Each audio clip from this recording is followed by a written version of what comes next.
And today we're going to be talking about unlocking new audiences. Thank you. Thank you. All right. Well, thank you, everybody.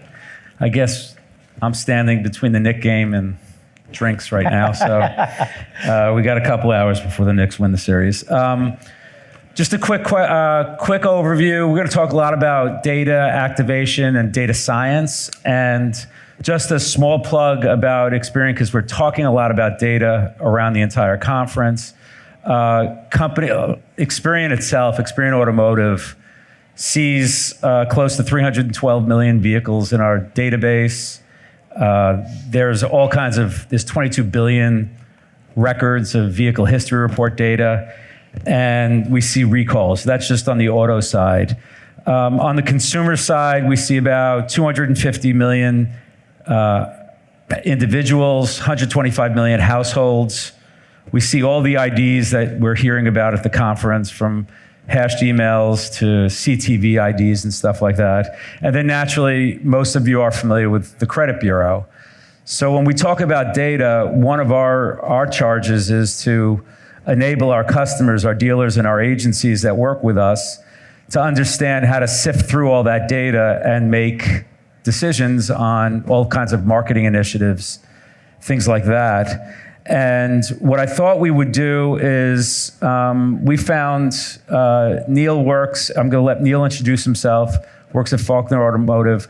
We were looking for a dealer who was pretty progressive in not just bringing in data into their stores, but actually using it for insights, activation, and learning more about the consumers that inhabit their marketplace. So, Neil, why don't you just introduce yourself, and then we'll get deeper into you. Thanks for that intro. Let me put on my glasses. My kids tell me I look smarter, so there you go. So I've been with Faulkner Automotive Group. Who are we, and we're dealership group 31 rooftops, southeast Pennsylvania, so the Philadelphia area, all the way to Harrisburg, and then a couple offshoot locations. And I came on board. I've been there, I can't believe it now, over a decade, 11 years. So I run 3 business units over there. One being marketing and advertising. Second business unit is data and analytics. And then somehow someone raised their hand for me and said, you were volunteered. I was volunteered for technology, which happened. So IT rolls up to me in kind of a leadership. But some of the stuff, IT actually overlaps with the data and the data analytics team a lot, because a lot of the technology we use. So Faulkner's a 4th generation organization, founded in 1932. We're on, like I said, 4th generation, and I came when we were kind of in a transition. Okay. And the automotive group, unfortunately, 3rd generation, who's Hank Faulkner, passed away at an early age, and that was in 2003, I believe. And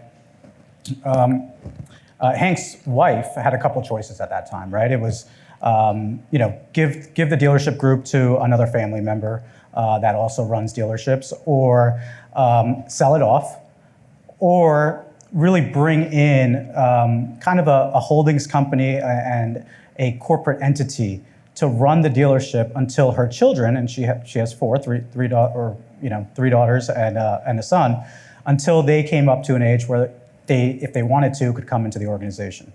And we were talking yesterday, and kind of I think that's what differentiates how Faulkner kind of decided that it would elevate. And I'm not saying that there's not other groups out there, but really in 2011 and 12, and when this corporate entity came in, they really wanted to bring in outside consultants and people not in automotive, and really said, how do we get Faulkner to a place that's above kind of the regular folks that are out there, the automotive folks? And they had capstone projects with Penn State MBAs, and they had consultants, and not McKinsey, but kind of those kind of folks, and they said, hey, it seems like you're missing the boat on 2012, this was 2012, in digital advertising, data, and some other areas of the business. And that's really when they decided to make an effort to really invest dollars, and it's a lot of dollars, right? And to say, hey, we need to hire someone outside of automotive possibly, because there was not really anyone in the automotive, and have them come in and kind of run with it. Well, you had a different journey to get there, right? Yes, You have I did. So I have no automotive experience. I've never sold a car. And every general manager in our organization reminds me of that every day when I tell them that what they should do, right? So I started after undergrad, I was at a smaller company, not a small company, it was a conglomerate, Sendent, and it's now dissolved, but it owned Avis Budget Rental Car Group, Jackson Hewitt Tax Services, some of the other big franchise names, right? Started there and really in finance, and I was really in finance and revenue and pricing analysis. From there, after a couple of years where I kind of spent the bulk of a lot of my career was, I went to American Express, and I'm sure all of you know American Express, and that was in downtown Manhattan. And again, there I started in finance as well, but there was a new group that was formed at American Express, and that was called investment optimization. And that's where I started my journey. And so measurement and optimization started at an early stage. Investment optimization of marketing campaigns, really. And we created financial models, NPV based, for the marketing teams. And that's really where it started, and that data kind of. It's an interesting journey because it's rare to have at a lot of stores and family groups to bring in an outsider that tests the water a little bit. And talk a little bit about your vision when you got there. And we're talking a lot about turning automotive data into insights and action, and how do you actually do it? Talk about the sources of data that you needed to bring in, the technology, all that kind of stuff. Absolutely. So, this was 2013, late 2013, I believe I began. And, I don't have one. It was a mess. I mean, that's the simplest way I can put it. And no, it was no one's fault. It was, at that time, there was only 14 rooftops, maybe 15. But everyone ran their rooftop as a separate entity. And you had no standardization. So you can imagine, and I'm talking just operational and data. You didn't have and that's standardization at the CRM level, standardization. No 4 different CRMs, 17 different webs, or however many different websites. Didn't even, when you come in, you'd think, okay, where's our domains? And we weren't even sure. Right. Sometimes it was the website company that owned our domains, which, that's, with the Faulkner name in it, and sometimes it wasn't. So things as simple as that, all the way to really, where is our data, right? And it was sporadic. And we struggle a lot when we have clients come in and they don't know actually how to do things. I mean, they don't have a specialized individual like yourself. We are seeing more and more dealer groups finding agencies that have a little bit more technical acumen, so to speak. But I think one of the questions we had last night when we were talking was, it's 31 stores, that's 31 different personalities, that's 31 different market areas. How did you start getting alignment from store to store to store? Tell that journey, managing data is interesting. I think, that journey is still happening, right? And the biggest thing with 31 rooftops and 31 different personalities is just building those relationships. And not being a person that really comes in and says, listen, I'm going to tell you, again, the person that never sold a car or ever worked in an automotive dealership, I'm going to tell you where you should spend your money. Because at the end of the day, even though there is a corporate or an umbrella entity kind of owning the organization, they're still paid on their P&L, right? So for them, it was, and for me, it was a challenge just to get them to kind of listen, right? Sure. And what we really said is, as we start bringing in these data, and the reason I'm telling you to start thinking about data this way is because I think data is going to help you with your gut. Right now, they have their gut. And listen, I'll be the first one to tell you, sometimes that gut is extremely strong. You got guys that have been in the industry 30, 35 years. They can feel that gut feeling. And my position with them is a little bit of your gut and a little bit of my data, and we kind of blend it together. And we're going to be able to make... But you started off primarily at that CRM level, capturing the data, so that was educating. Talk a little bit about that. So I think that's important. For us, it was really let's first standardize everyone in the same CRM platform, Okay. right? Yep. And at that time, And I'm sure that made some people pissed off. absolutely, and some people had relationships with those other Vendors. companies and smaller companies. But either way, we kind of said that. And then from there, we said, we talked to the CRM company that we were with and said, we need to extract all that data.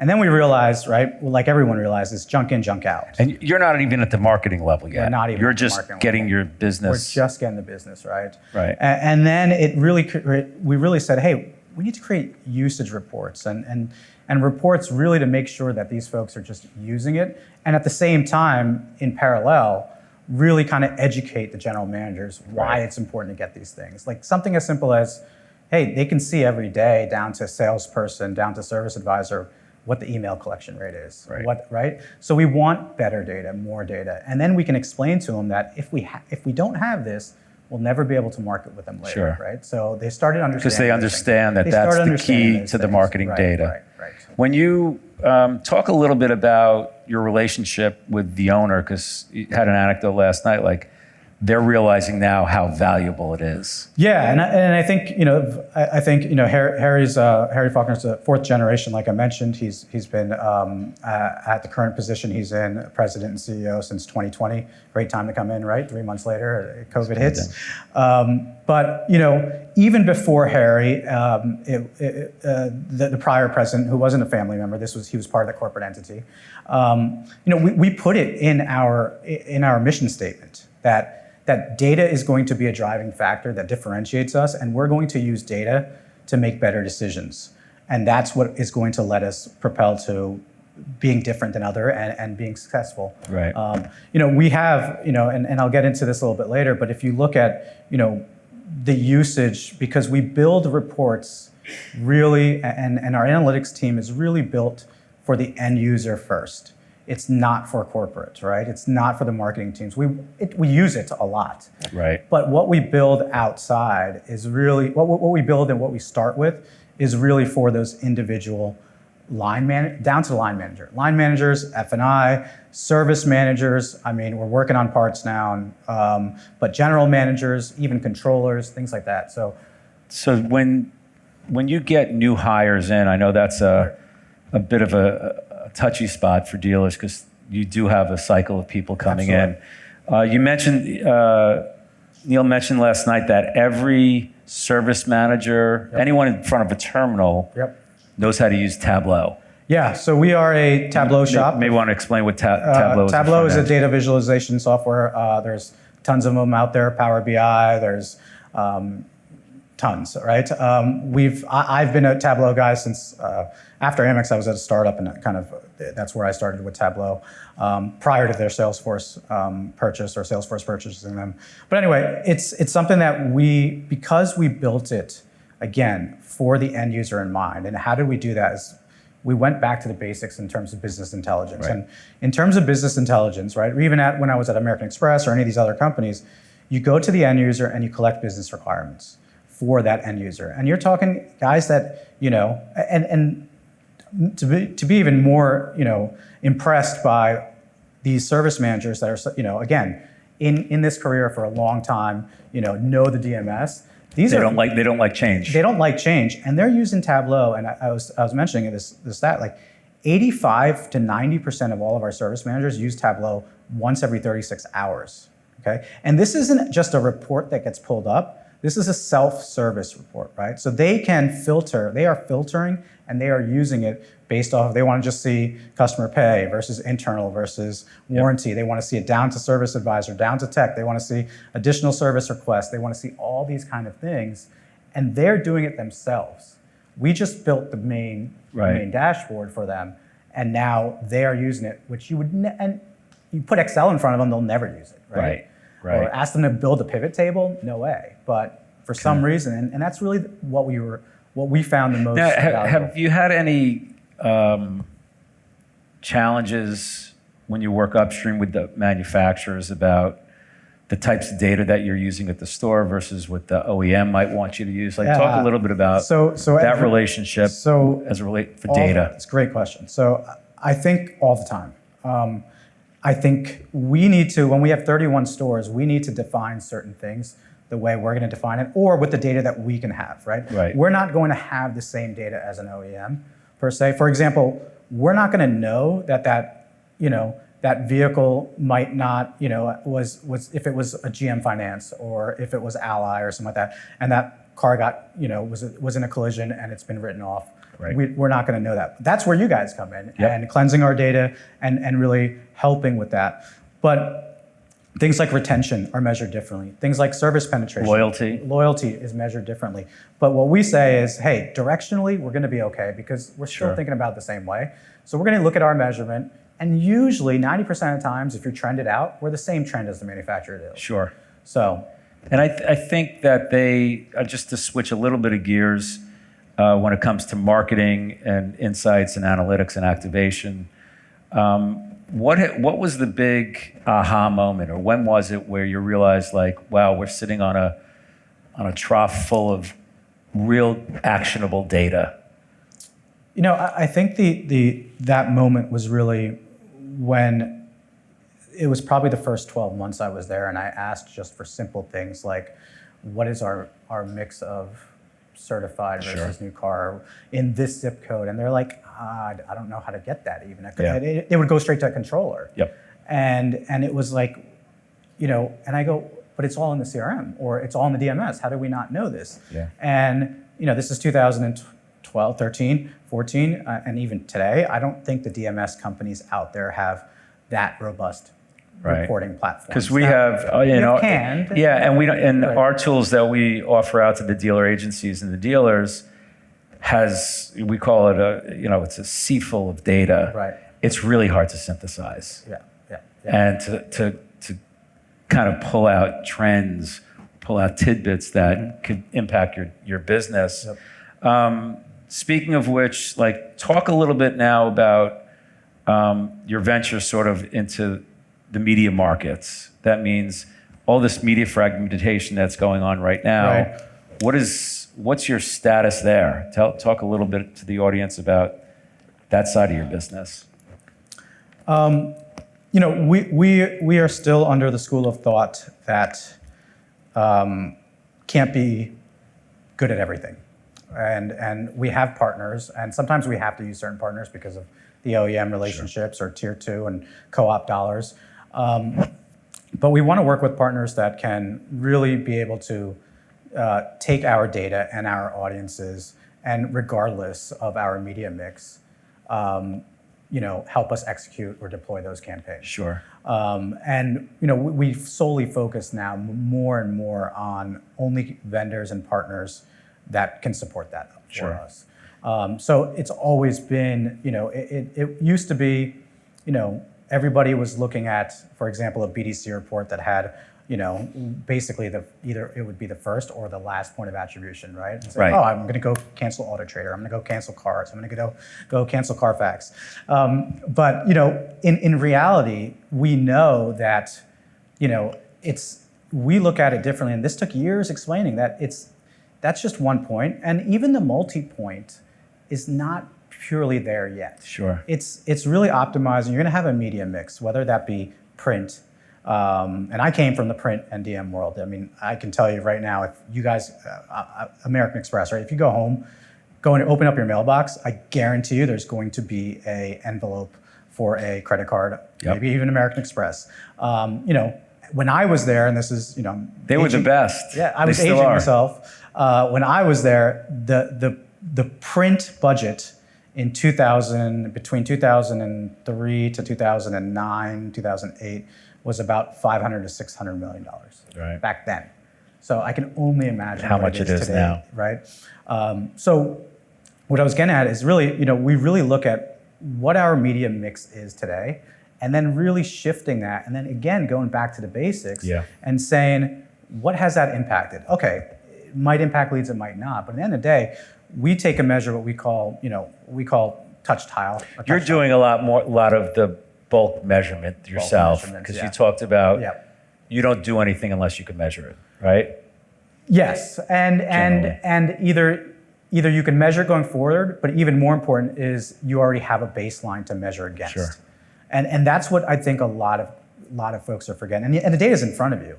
right? And you have folks that come in and say, hey, we're gonna be able to provide you, we're gonna do a matchback report or these reports and that reports. We're gonna show you exactly what happened, and those are there's some value to those.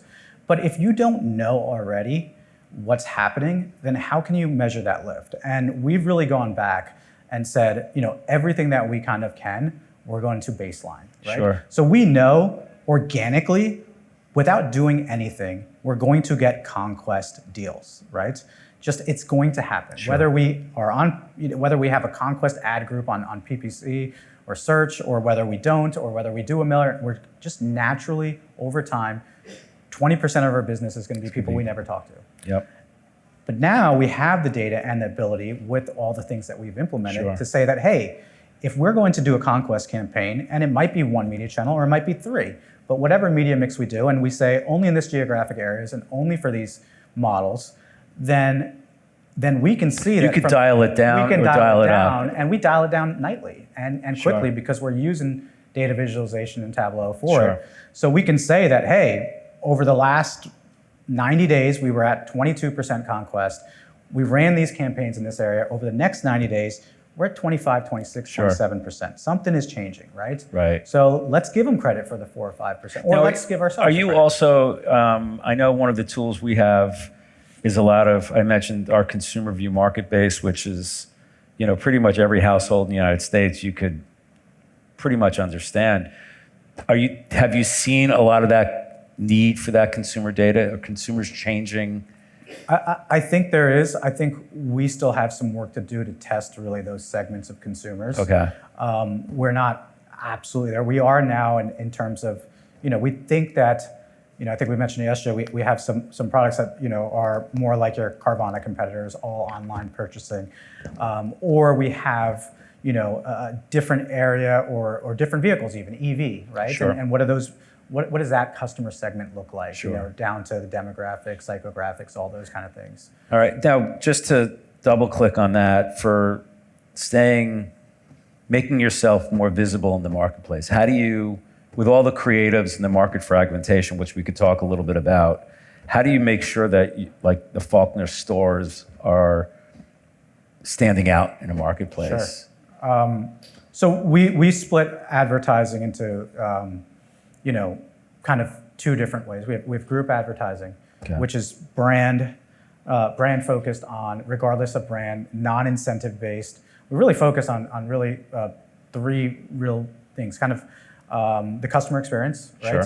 Sure. Community service and the work we do around there, and then maybe any major initiatives that we have going on Okay. as an umbrella, as a group, right? So those kind of things go to more, I would say, broad-based media. Sure. We want to maximize frequency, reach. Do you use an agency for some of that stuff, or mostly? We have an Yes. agency of record. Okay. Our agency of record is mostly for art, and then some traditional Sure. buying, but it's mostly our art house. Okay. Right. Yeah. So- And for, one of the things that we've noticed that's happened a lot more probably in the last 2 years is, it sounds back to the basics, American Express, direct mail. Yep. And it's not cheap, It's not. but if you have good data and if you have access to decent creative, you can be pretty pinpointed now. We can be pinpoint. You can target. We've been using you guys for the last 18 months on top of every mail that goes out. Right. So we have our audiences that we self-create, Right. And that could be through various different sources, right? Our DMS, CRM. I mean, some people can put anonymized data in. Sure. All that but then on top of that, what we want to do is we look at some of the data that you have and can kind of get even more granular. And this is where, for Because you example, use us for, you could zone in on geography, Yep. income level, demos, demographics. Yeah, I mean, service is the perfect example, right? Right. I mean, we have a dashboard in Tableau, of course, that luckily our service managers look at, and you can see service penetration down to the zip code level, down to the model. Right. So and we kind of give them a base goal line, right? So if you're in a zip code that's in your PMA, especially if it's in your PMA, Sure. and your service penetration has fallen. So service penetration is basically how we calculate it, at least, is vehicles in operation, which we gather from a company like Experian, right? So vehicles in operation, regardless of... That's probably the first... Right. You have to understand what vehicles are in your marketplace, exactly, right? Yep, exactly. So vehicles in operation down to that zip code, down to that make, and down to that model. And then your numerator is, for us, it's how many times did we see a matching vehicle in that make, that model, the year in that zip code. And that's based, so if there's 100 vehicles in operation at 08540 zip code, and in the last 12 months, we've serviced 40 of them. We're at 40% service. That's your number. Right? So some of that data is from you. And then on top of that, we take, first thing we're going to do is go into our database and say, hey, who's the people that are defecting or haven't been here in 12 months. We haven't seen in a while. But everyone's doing that. And the manufacturers are doing it. And your Epsilons of the world are doing it. And the OEM's doing it, like I said. And even the service advisors are doing it. So, there's so many different touch points there. And we feel like, we'll still do that. But then on top of that, what I can do is, I can use experience data to get owners. So now let's just say that same zip code. It opens up a whole new... I want to hit just the Mazda owners because it was a Mazda service penetration. And then suppress my service and my whole database, not service and sales. So now what I have is Mazda 5 years and newer, just people that I haven't touched. That you haven't touched. Pure conquest. And then you also have some really cool service indicators, like prefers dealership. And you're probably using that for acquisition purposes as well, absolutely, when they're coming in. Absolutely. And then we set up a campaign. And again, it's not going to be a one and done, right? We understand that a campaign is going to be set up, and it might take, especially with Conquest. I mean, there's a reason why they live in our backyard and haven't serviced with us. Right. We need to give them a reason to come back after a while, right? So we put that into kind of, and again, we use, if you want to know our tech stack or whatever you want to call it, but at least a marketing stack is, our own server, or it's in the cloud. Tableau is our reporting interface, and then Salesforce Marketing Cloud for us for segmentation, and then we can also deploy to any channel we want. So we can. All right. So that was what I wanted. That was the last part. I mean, we only have 5 minutes left. Yeah. Talk about the channels that are working. Less around back to basics, but some of the more progressive things that we've seen over the last 5 years: social, maybe some digital, CTV. What's your opinion on what's sort of working? What's getting lost in the ether? Yeah. And how do you find people today? Like you still have a one-to-one relationship. Yeah. You have to figure that out. Right. So, it's challenging to say what did that one channel do, right? And what we do is, we've done everything. And I think you have our pre-roll, and YouTube does extremely well, again, because when you can... This is your own YouTube or YouTube? We do YouTube in-house today. Okay. And mainly because because we invest in things like Salesforce Marketing Cloud and things like that, we can deploy through the audiences pretty quickly. Sure. And I think really what the success is when you do even, OTT through Comcast, and Comcast has been a great partner in terms of, being up for us to upload our data and testing different things. But that's really where we're seeing success is the audiences, and again, even blended with some of your data, and continuously pushing there, rather than, and then you also have your traditional, whether it be, your broadcast, your cable, that you want for that automotive group in a whole, again, when you want to do reach and frequency. So while, now that you're probably whatever point in time in this journey, for the store, have you started to see the data start impacting sort of lifetime value of a customer? Like, I'm assuming there's a measurement somewhere for that. Yeah, which is real important for dealers. It's really That's important. The root of it. It's really important. And what we've done, because again, we are an automotive group that's really geographically concentrated in certain areas. Sure. So all of our reporting has what we call, enterprise or enterprise retention. So, in the end of the day, of course, the general manager cares about retention, right, to their dealership. But for me, I care that, hey, if you're going to upgrade from your Honda to a Mercedes-Benz, make it a Faulkner. Make it a Mercedes Benz, Faulkner, exactly. Right? So every measurement goes to that point for us, and all our reporting is, so we can see retention from the store level and then retention from the enterprise level. Yeah, and that was my bigger question was, because you have 31 stores, oftentimes you find, in my experience, the stores don't work together at all. Yeah. And it's frustrating as a consumer. Yep. Like I did, had 3 BMWs over there, but now I'm buying a Volvo. Yeah. Don't you know? Yep. And they don't. And they don't. You do. Yeah, we do. Which is sort of unique. And again, that's the old school mentality, and it comes through education, is really telling these GMs that it's going to help, right? Yeah, for example, case in point of, you are a Mazda dealer that sells new Mazdas, certified Mazdas, and then any other non-Mazdas, non-OEM cars, because the used car is a profitability center. So if you're selling a Buick GMC and they're not coming back to service with you that we see in your database, then Buick GMC should be mailing to that customer. Sure. Right? But for so long, they're like, that's my customer, no way. Like, you can't do that, right? And now it was, let's show you, because guess what? When Buick GMC sells you a Mazda, we're going to give you that too. Sure. So now they're starting to see the benefit. And so are you at an enterprise level? Are you enriching data on a regular basis, type of thing? Or that's like a next step. We should probably do it more. That's a next step type of thing. We should do it more because there's so much movement going on. There's a lot of movement. If there's any questions, chime in, because I only have 1 more minute. I've got one on the app. There you go. Okay, so it's a 2-part question. Yep. So the dashboard, is it proprietary or is it available to other dealers? And how does this differ from what Ben Hadley and AutoGenius are doing? It is absolutely proprietary. We built it in-house. It took probably 18 months or so to build. I'm not familiar with the other product out there. The main reason is because when you have an automotive group, like I said before, and you didn't have standard operating procedures for so many years. In service, we go back 15 years of data. I can pull, 2010, what service looked like in any of our stores that were still around. But anyway, when you didn't have a standard operating procedures from that level, for one store, we like to, a lot of mapping needs to take place, and meta tagging, and for us to map, so we can really see, K services, for example.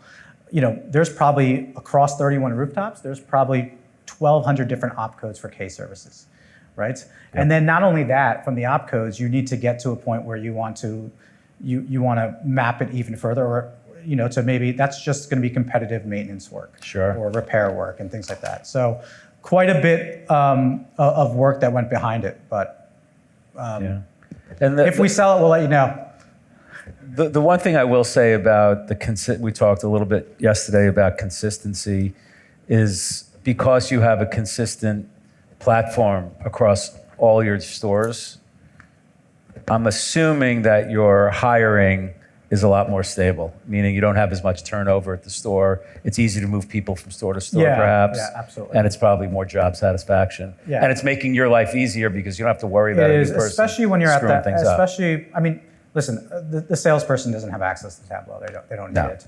But when you're talking at the line level, sales manager and above, I'm not saying there's no turnover. I think we're a little bit ahead of the average. And then, like you said, we like to move people around. Yeah. And if you know Tableau if you know your dashboard in one store, you know in the other store. It's exactly the same. So there's no retraining or any of that kind of stuff that's going on. Great. All right. One more question. Yeah, I got a question here real quick. Yep. When you're talking service penetration as far as like a target marketing strategy, and you're going through like the channel, let's say direct marketing, how effective is that, or has that been for you via direct mail, and how do you measure it?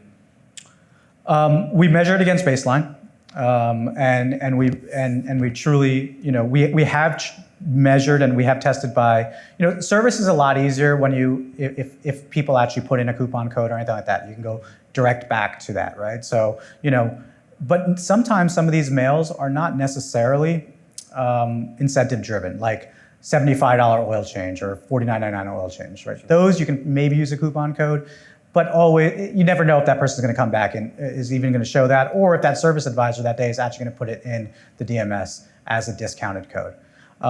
We typically see, when it comes to service penetration, depending on the brand, depending on the geography, depending on how many mailers we did, depending on the count, we're looking for a 4 to 6% uplift over time. And that's the baseline that you're measuring off of? Yeah, Okay. that's the baseline what we're measuring off. Cool. All right. Well, Emery, anything else out there? Any other questions? We're at time. Yep. Okay. You talk a lot about a lot of different complex data, just broadly overall. How do you talk about it in an actionable way to the stores, right? Because they don't speak the same language the same way. They're not as knowledgeable about it as maybe you are coming into the group. So how do you talk to them or pick what data you're going to communicate down so it's actually actionable and that they care about it? Right. Really? So kind of how I mentioned before, I think all of these dashboards is really gathering business requirements, and that's us going in to those stores and for the service exam and talking to 15 service managers, going to a service manager meeting and saying, what do you look at every day right now? And what's a pain in the butt for you to pull every day? Or what do you wish you could see? And then we also have corporate folks that want to look at it differently, right? But we kind of start with the business requirements of them. And really, the education is really just sitting down with them and just saying, show me what you look at. Yeah. And if your general manager comes to you and says you need to move the needle in ROs or customer pay ROs, what are you doing and how are you holding your folks accountable? And what do you wish you had? And we kind of take that wish list, and I'm not saying we can solve for everything on their wish list, but we kind of then prioritize it. So we'll take that wish list and we kind of have a form from 10 different service managers or 15 maybe, right? And we'll sit down and we'll take and 80% of the time they're kind of the same, right? Like 5 or 6, 80% of the things are kind of the same across all the service managers. And then you might see these onesies and twosies, then it depends on development time. Right? We have 2 in-house developers. That's all they do. And then we also, depending on overflow, we also outsource to a third party. To a third party. Yeah. Interesting. All right. Anything else, Emery, back there? We're good? All right. Well, thank you very much. Thanks. Yes, there's a lot of data out there, but if you organize it, you could use it for insights and Absolutely. intelligence and build a better business. Yep. Thank you, everybody. Thank you.